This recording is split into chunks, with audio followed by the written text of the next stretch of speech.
ஆரம்பிக்கலாம். வாழ்க வையகம், வாழ்க வளமுடன். தெய்வ அறிவே திருந்தி அறிவாம், உய்யும் நல்வழி உள்ளுணர் தவமே.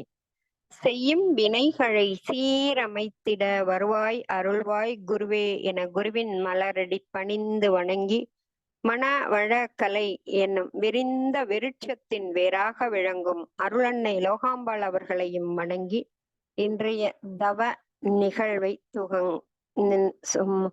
தவ நிகழ்வை அருமையாக நடத்தி தந்த புவனா அம்மா அவர்களையும் வாழ்க வளமுடன் என வாழ்த்தி, இன்றைய தலைப்பான மனதின் 10 படிநிலைகள் என்பதை பற்றி சிறிது ஆராய்ச்சி செய்வோம். மனம் என்ற கண்ணுக்கு தெரியாத ஒரு ஆற்றல் தானே மனிதனாகிய நம்மை ஆட்சி செய்து கொண்டிருக்கிறது. மனம் இதமாக படைத்தவன் மனிதன் என்று கூறுகிறார்கள் அருள் தந்தை அவர்கள். அதை இதமாக பண்படுத்த பயன்படுத்த எத்தனை போராட்டம் மேற்கொள்ள வேண்டியிருக்கிறது. இதை ஆராய்ச்சி செய்வதையே தன் வாழ்நாள் முழுவதும் மேற்கொண்டுதானே நம் குரு அருள் தந்தை அவர்கள் நம்மளுடைய அமைப்பிற்கு மன வள கலை என்று பெயர் சூட்டி உள்ளார்கள்.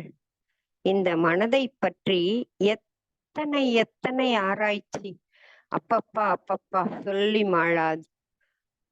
1994 மனம் ஒரு புதின பொருள் என்ற தலைப்புல சாமிஜி ஒரு பாடல் சொல்லியிருக்காங்க. மனம் எனும் ஒரு புதின பொருள், 1733வது பாடல். மனித மனதை பற்றி மனிதர் மயங்குகிறார், மயக்குகிறார், உண்மை எங்கும் காணும். மனம் என்றால் ஜீவகாந்த அலை என்று வேறோ. மனம் நிலைத்தால் அறிவு, அதுவே இறைவெளி மெய்ப்பொருளாம். மனம் ஆற்றும் வினைகளெல்லாம் மறுமுனையில் தெய்வம் மாறாமல் சுருக்கி கருமையத்தில் வைக்கும். மனம், அறிவு, உயிர், தெய்வம், காந்தம் இவை உணர மாய நிழல் விண்ணறிவு மனிதருக்கு தேவை அப்படின்னு சொல்லிட்டாங்க. அப்ப பாருங்க, மனித மனதை அறிவதற்கு கூட அந்த விண் அறிவு அப்படிங்கிறது மனிதருக்கு இருந்தால்தான் அதை சரியாக புரிந்து கொள்ள முடியும் அப்படிங்கிறாங்க. ஏன் அப்படின்னு பார்த்தோம்னா, அந்த விண் துகள் தானே உயிர் துகளாக மனித உடலுக்குள் வந்துள்ளது. அந்த சுழற்சியில் இருந்து வரும் காந்த அலைதானே மனம். அப்போ அந்த மனதை அந்த விண்ணறிவை கொண்டு எளிதில் புரிந்து கொள்ளலாம் அப்படின்னு சொல்றாங்க. அப்போ அந்த காந்த அலைகளை கண்களால் காண முடியுமா? வந்துட்டே இருக்கு. ஆனா கண்களால் காண முடியுமா? ஏன் காற்றலையை கூட நம்மளால் பார்க்க முடியவில்லையே, உணரத்தானே முடிகிறது. ஒரு ஃபேன் ஓடுது, அதுல இருந்து ஒரு காற்று வருது, அதை பார்த்தா தெரியுதா? நம் தோள்களில் உணர்வாக மட்டுமே பெற முடிகிறது. அதற்கு முந்தியதல்லவா விண், அதை பார்க்க முடியாதே. அப்போ பார்க்க முடியாத ஒன்று நம்மையெல்லாம் ஆண்டு கொண்டிருக்கதே, அதை அறிய அந்த நுண்ணறிவு வேண்டும் என்கிறார் அருள் தந்தை அவர்கள். அதிலும் மாய நிழல் விண்ணறிவு அப்படின்னு சொல்லியிருக்காங்க சாமிஜி. மாயம் என்றால் இருக்கும் இருக்காது, இருக்கா இல்லையான்னு தெரியாது, காட்டி மறைதல் என்று பொருள். நிழல் என்றால் வரும் போகும். அதுபோலத்தான் மனமும் அப்பப்ப வரும், அலைந்து கொண்டிருக்கும், அலை வரும் போகும் அப்படின்னு சொல்றாங்க. அதை அறிதல், ஆராய்தல், அந்த மெய்யறிவோடு இணைத்தல், இந்த செயல்களால் தான் உணர முடியும். இதை மகான்கள் சித்தர்கள் மட்டுமே உணர முடியும். அதிலும் நம் குரு அருள் தந்தை வேதாத்திரி மகரிஷி அவர்கள் கூறுகிறார்கள், சிறு வயது முதலே எனக்குள் 3 கேள்விகள் இருந்து கொண்டே இருந்தது. ஒன்று, கடவுள் யார்? இரண்டாவது, உயிர் என்றால் என்ன? மூன்றாவது, வறுமை ஏன்? விடை காண்பதற்கோ அயராத முயற்சி, இரவும் பகலும் உழைப்பு விடை கண்டுவிட்டார். எப்படி? மனதை வைத்து மனதால் கடந்து கடந்து கடந்து உற்றென்றால் உயிரே கடவுளாக இருக்கும் காட்சி உணரலாம் என்று. அப்போ அந்த காட்சிய வெளிப்படுத்தியதல்லவா அந்த காட்சி அவருக்கு கிடைத்தது, மெஞ்ஞான காட்சி. அந்த காட்சி வெளிப்படுத்தியது உயிரின் சுழற்சி அலை அப்படின்னு. அந்த உயிரின் சுழற்சி அலைதான் மனம் என்று பெயர் சொல்கிறார்கள் அருள் தந்தை அவர்கள். அப்போ உயிரின் சுழற்சி அலை மனம்னு கண்டுபிடிச்சாரு. அத்தோடு நின்று விட்டாரா என்ன? மேலும் மேலும் மேலும் அதை பற்றி ஆராய்ச்சி, வாழ்நாள் முழுவதும் மனதை பற்றிய ஆராய்ச்சி. அதனால் விளைந்ததே நமக்கு மனதை பற்றிய ஒரு விரிவான விளக்கம். அதன் விளைவுதான் 200 கவிதைகள், ஞானக்களஞ்சியம் 1, 2, மேலும் 2, 3 புக்ஸ். அதுல எல்லாம் மாக்கோலமாய் விளைந்த மதிவிருந்து அப்படிங்கிற புக்கு, உலக சமாதானம் அப்படிங்கிற புக்கு, இதெல்லாம் 2000 கவிதைகள், பல பல புத்தகங்கள். அவற்றில் நான் அறிந்ததை வைத்து மனதை ஒரு வரிசைப்படுத்தி கூற முயன்றிருக்கிறேன். அடியேன் அதை சரியா தவறா என்ற பொறுப்பை உங்களிடம் விட்டிருக்கிறேன். பதில் கூறுமாறு அன்போடு கேட்டுக்கொள்கிறேன். முதலாவதாக, அந்த மனம் என்பது ஒரு அரூப நிலை, அதாவது சூனியமானது, கண்களால் பார்க்க முடியாது, அரூப நிலைன்னு சொல்லிட்டாரு. அடுத்தது ஒரு வரியிலேயே அதை சொல்றாரு, அது ஒரு ஜீவகாந்தம், அதாவது உயிரின் படற்கை நிலை, சுழற்சியால வர்ற காந்தம் அப்படின்னு ஒரு வரியில சொல்லிட்டாரு. ரெண்டாவது இன்னும் ஆராய்ந்திருக்கிறார், அது என்ன வேலை செய்யுது அப்படின்னு. அப்போ மனதின் வேலைகள் சுருக்குதல், விரித்தல் அப்படின்னு சொல்லியிருக்காங்க. மனம் இந்த 5 புலன்களின் வழியாக வெளியேறி பார்ப்பவற்றை, கேட்பவற்றை, சுவைத்தவற்றை, மணந்தவற்றை, தொடு உணர்வாக கிடைத்தவற்றை சுருக்கி சுருக்கி சுருக்கி உள்ள கொண்டு போய் புலன்களில் பதிவு பண்ணி மூளைக்கு கொண்டு போய் அழுத்த பதிவாக, புள்ளியாக பதிந்து காந்த மையத்துல காந்த பதிவாக. அதுக்குதான் சாமிஜி சொல்றாங்க, பசு ஒன்றை பார்க்கின்றேன், அது கொசு அளவுக்கு கண்களிலே காட்சி காண்கிறேன். மூளையிலே அழுத்த புள்ளியாக, கருமையத்தில் காந்த அலையாக பதிவு பெறுகிறது என்று அதனுடைய வேலைகளில் ஒன்று சுருக்குதல், இன்னொன்று விரித்தல். அந்த சுருக்கி சுருக்கி சுருக்கி வச்சதையெல்லாம் திருப்பி மூளை வந்து அதை பார்க்கும் போதெல்லாம் விரிச்சு காட்டுதான். அப்போ மனம் சுருக்குதல், விரித்தல், அந்த 2 வேலைகளை செய்யுது. சரி, இந்த விரித்தல் அப்படிங்கிறத மனதின் செயல்கள் அப்படின்னு சொல்லிட்டாங்க. ஒரு வார்த்தை கொடுத்திருக்காங்க. இந்த விரித்ததை எண்ணமாக மனதிலே ஓட்டிக்கொண்டே இருக்கிறது. அந்த எண்ணம் தான் மனிதனிடம் சொல்லாகிறது, சொல்தான் செயலாகிறது. அப்போ மனதின் வேலைகள் 2, சுருக்குதல், விரித்தல். மனதின் செயல்கள் 3, எண்ணம், சொல், செயல் என்பதாகும். இதுக்கு அடுத்து அது என்ன அலைச்சுழல்ல பதிவுது அப்படிங்கிறத 4ஆக பிரிச்சிருக்காங்க மகானவர்கள். ஒன்று பீட்டா வேவ்ல பதியுது, இன்னொன்னு ஆல்பா, இன்னொன்னு தீட்டா, இன்னொன்னு டெல்டா, அப்படியே 4 அலை இயக்கத்துல பதியுது அப்படிங்கிறாங்க. நாம் அனைவரும் அறிவோம், பீட்டானா உணர்ச்சி நிலை 14 to 40 cycle per second, alpha 13 to 7 per cycle, 6 to 3 theta, 3 to 1 delta. இந்த 4 வேக அலை சுழல் வேகம் 4ஆக பதியுது அப்படிங்கிறாங்க. சரி, பதிகிறது மட்டும்தானா அப்படின்னா, இது 5 கோஷங்களை கொண்டிருக்கிறது அப்படிங்கிறாங்க. என்ன? அன்னமய கோஷம், மனோமய கோஷம், பிராணமய கோஷம், விஞ்ஞானமய கோஷம், ஆனந்தமய கோஷம். அன்னமயம்னா என்ன? அன்றாட வேலைகளை சாப்பாடு செய்யறது, சாப்பிடுறது, சுத்தம் பண்றது, இப்படியே ஒரு சாரார். மனோமயன்னா கற்பனையிலேயே வாழ்கிறது, மனம் போன போக்கெல்லாம் சுற்றி திரிந்து வாழ்வது ஒரு வகையான மனம். பிராணன்னா உயிரை அறிந்து கொள்ள, உயிர் எங்க இருக்கு, நான் எங்க இருந்து வந்தேன் அப்படின்னு நம்மள மாதிரி பிராணனை அறிந்து கொள்ளும் ஒரு மனம். விஞ்ஞானம்னா அதையும் தாண்டி அந்த விண் பிளஸ் ஞானம், அந்த விண்ணினுடைய அனைத்து அண்டங்களில் உள்ள கோள்களும் நட்சத்திரங்களும் எவ்வாறு உருவாகியது, என்னென்ன செய்து கொண்டிருக்கிறது அப்படின்னு விண்ணை பற்றி அறிந்து கொள்ள விஞ்ஞானிகள் ஒரு மனம்.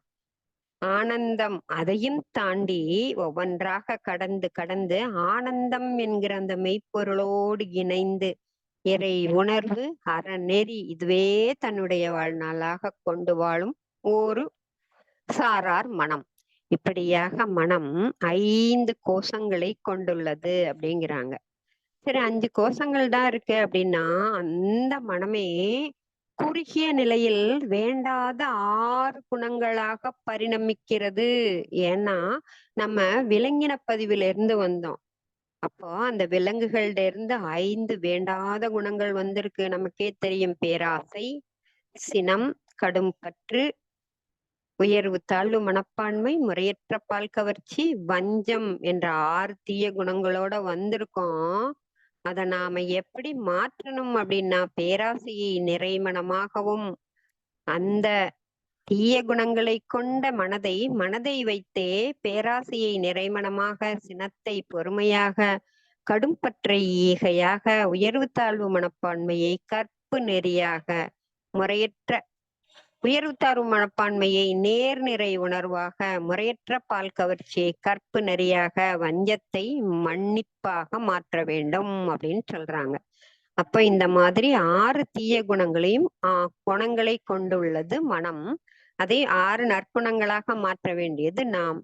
அடுத்ததாக மனித உடலில் 7 மையங்களில் அது செயல்படுகும் 7 மையங்களின் மூலம் செயலாற்றுகிறது அப்படிங்கிறாங்க. நமக்கு எல்லாமே தெரியும். மூலாதாரம் பால் சுரப்பி, சுவாதிஸ்தானம் நீருக்கான சுரப்பி, அடுத்தது மணிப்பூரகம், அநாகதம், விசுத்தி, ஆகினா, துரியம். இந்த இடங்கள்ல சுழன்று சுழன்று அந்த பகுதிகளுக்கு, அந்த பஞ்சபூதங்களுக்கு ஆற்றலை கொடுத்து கொண்டே இருக்கிறது.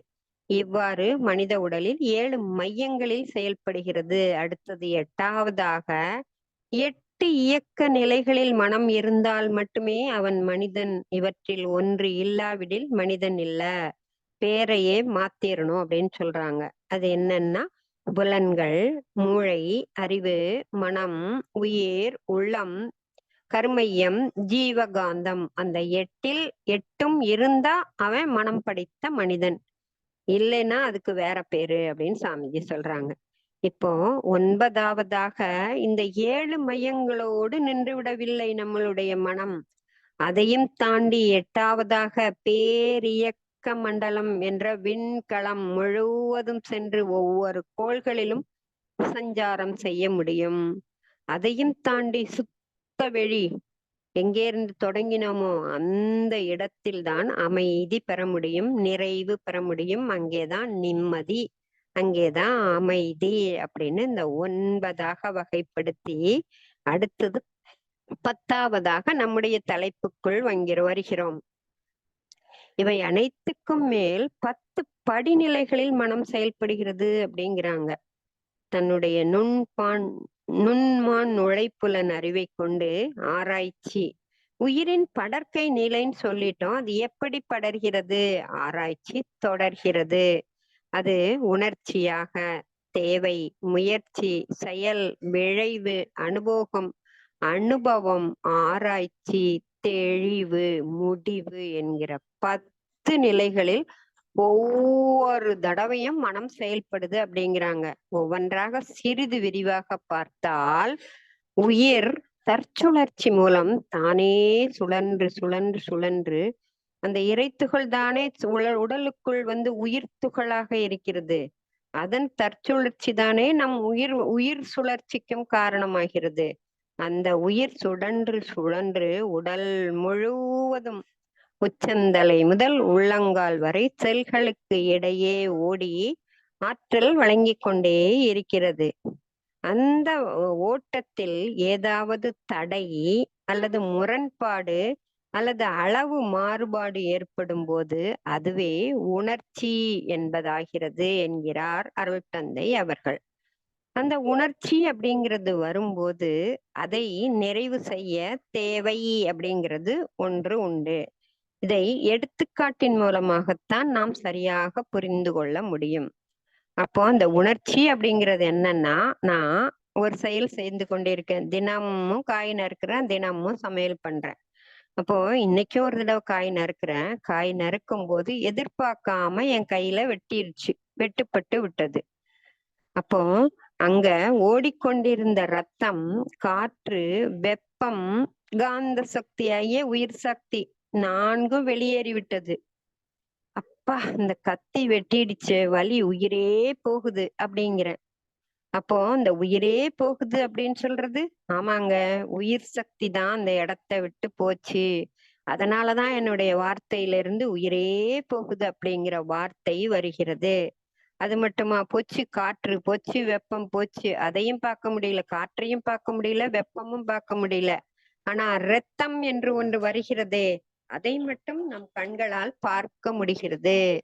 ரத்தம் வந்த உடனே எனக்கு என்ன ஆகுது, அப்பா வலிக்குது அப்படின்னு சொல்லிட்டு அந்த ரத்தத்தை அப்படியே நிப்பாட்டுவதற்கு ஒரு தேவை, ஒரு பொருளின் தேவை, அல்லது ஒரு நபர் ஒரு கிளாத்தோ அல்லது ஒரு காட்டனோ எடுத்து தண்ணியில நனைச்சு அதுல வச்சு அமுக்கும் போது அந்த ரத்தம் என்பது நின்று போகிறது. அப்போ அத தேவை ஒரு பொருள், முயற்சி எடுத்து அத நான் ஸ்டாப் பண்ணிட்டேன்.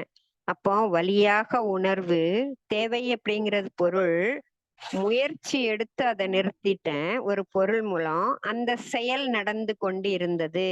அதனுடைய விளைவு, செயல் நடந்துடுச்சு. அதனுடைய விளைவு 1, 2 நாள் அதுல எனக்கு காயமா இருந்து சிறிது வலி இருந்து கொண்டே இருக்க வேண்டும். அதை தாங்கித்தான் ஆக வேண்டும். அதத்தான் அனுபோகம் அல்லது தொய்த்தல். துன்பம் என்பதை நான் துய்த்துக் கொண்டிருக்கிறேன், அனுபவித்துக் கொண்டிருக்கிறேன். இப்போ வெட்டுனதுனால விளைவு வந்துதானே தீரும். அதைத்தான் வலியால் வருந்தும் போது நம் மீது அக்கறை கொண்டவர்கள் என்ன கூறுவார்கள், ஐயோ வலிக்கு வலிக்குன்னு நான் புலம்புறேன், பக்கத்துல இருக்கவங்க கொஞ்சம் பொறுத்துக்கப்பா, வலிய நான் வாங்கிக்கவா முடியும், உனக்கு வந்ததை நீதான் அனுபவிக்க வேண்டும், உன்னுடைய செயலுக்கு விளைவு உனக்கே வந்து தீரும் அப்படிங்கிறாங்க. சரி பொறுத்துக்கிட்டேன். ஆனாலும் நான் யோசிக்கிறேன், என்னடா நம்ம டெய்லி நறுக்குறோம், இன்னைக்கு மாத்திரம் எப்படி இந்த கத்தி நம்மளை வெட்டியது, அதுவே என்னுடைய நினைவுக்கு வந்து கொண்டே இருக்கு. அப்போ சொல்றேன் பக்கத்துல உள்ளவங்ககிட்ட எல்லாம், என் கைய வெட்டிட்டேன் என்னன்னு தெரியல அப்படின்னு. அப்ப என்னுடைய பொண்ணு வந்து சொல்றாங்க, அம்மா நேத்து வெட்டலைன்னு நான் அத கொஞ்சம் ஷார்ப் பண்ணி வச்சம்மா அப்படிங்கிறாங்க. அப்போ நான் துய்த்தனே, அது வந்து அனுபோகம். அந்த துய்த்தல் எனக்கு நிக்குதே, அது வந்து அதனால வந்த வலி எனக்கு அனுபவம். அந்த அனுபவத்தை யோசிச்சு யோசிச்சு ஆராய்ச்சியில இறங்கினேன். ஆராய்ச்சியில இறங்கினோம்னா, ஓஹோ, நேத்து இது ஷார்ப் பண்ணி வச்சதுனாலதான் என்னைய வெட்டுச்சு அப்படின்னு நான் ஒரு தெளிவு கண்டுபிடித்து விட்டேன்.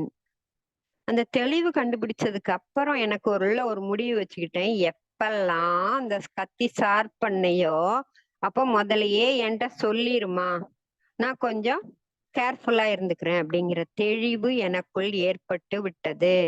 அப்ப எப்பெல்லாம் ஷார்ப் பண்ற கத்தி எடுக்கிறோமோ, அப்பெல்லாம் ரொம்ப கவனமா கையாள வேண்டும் என்ற ஒரு பதிவு எனக்குள் முடிவாக அமைந்து விட்டது. இப்படிதாங்க ஒவ்வொரு செயலும், பார்த்தல், கேட்டல் எல்லாமே இப்படி மனதுல ஒவ்வொன்றாக, உணர்வாக, முயற்சியாக, தேவையாக, செயலாக, விளைவாக, அனுபவமாக, அனுபவமாக, ஆராய்ச்சி, தெளிவு, முடிவாக பதிந்து விடுகிறது. ஒரு 10 நிலை ஒவ்வொன்றாக உயர்ந்து உயர்ந்து உயர்ந்து பதியுது, விரியுது. உயிரின் படர்க்கை நிலைன்னு சொல்லிட்டாங்களே, அது விரிஞ்சு விரிஞ்சு மனமாக திகழ்கிறது அப்படின்னு சாமிஜி சொல்றாங்க. இதுவேதான் இப்ப துன்ப உணர்வை சொன்னோம். இன்ப உணர்வு ஒரு பசி எடுத்ததுன்னு வச்சுக்கோங்க, அதுவும் இதேதான்.